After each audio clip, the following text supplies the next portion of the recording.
What started as an emission scandal just for Volkswagen has now become a problem for all of Europe's car industry. But so far, no car company seems to have tried to pull a fast one on consumers the way Volkswagen did. So while it's a problem for most car companies to some degree, it's a much bigger problem for Volkswagen. It's bad, but it could have been worse. On Friday, Volkswagen posted a charge of about $18 billion for the scandal, but some analysts had been saying a few months ago that the charge could be over $40 billion. On Friday, it posted a net loss of about $2 billion for 2015.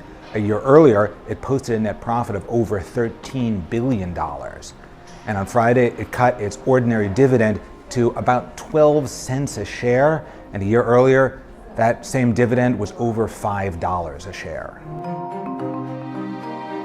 Government officials in the US and Europe have said they are investigating car makers including Daimler, Renault, and the Opel unit of General Motors, but so far nobody has been accused of wrongdoing like Volkswagen. Some car makers on Friday were named by the German government for being a bit aggressive on how they use software in their cars to improve performance and increase emissions, but no car company seems to be in government crosshairs quite to the degree that Volkswagen has been.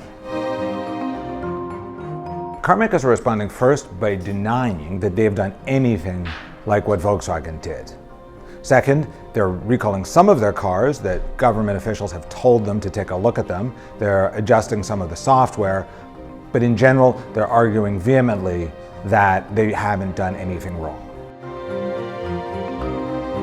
Regulators and governments are taking another look at how they oversee car emissions. They're tightening some of the rules. The European Union is coming at this with a fresh approach to try and make emissions regulations fit closer to real-world car performance. Governments like the German government on Friday announced results of an inquiry into more than 50 makes and models of cars. And regulators in many countries, Europe, the US, and around the world, are digging into company records and investigating, raiding company headquarters to get documents to see if companies have been doing anything like what Volkswagen did. European car makers' share prices on Friday took a hammering after news overnight that the US Justice Department was looking at Daimler and that French authorities had raided Renault.